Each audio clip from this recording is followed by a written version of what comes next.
Okay. Nandini గారు, మీరు అంటే పొలిటికల్ రాకముందు, తర్వాత గెలిచిన తర్వాత బట్టి గారు ఏమన్నా చేంజెస్, ఛాలెంజెస్ ఎదుర్కొన్నారా?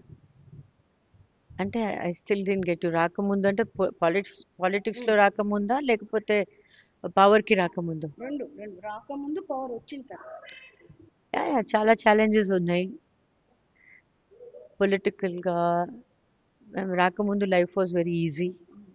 ఇట్ వాజన్ దట్ డిఫికల్ట్, అంత డిఫికల్ట్ లేకుండే.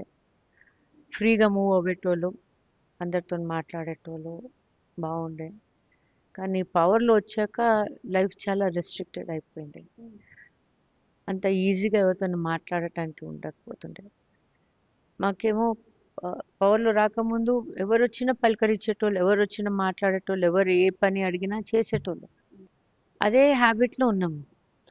పవర్లో వచ్చాక ఏమైందంటే అందరూ వచ్చేటోళ్ళు, ఏ ఇంటెన్షన్తో ఎవరు ఎక్కడ వస్తున్నారు అనేది తెలియదు.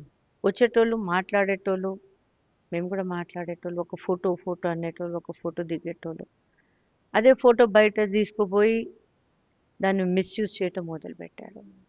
సో దాని తర్వాత వీ రెస్ట్రిక్టెడ్ అవర్ లైఫ్స్.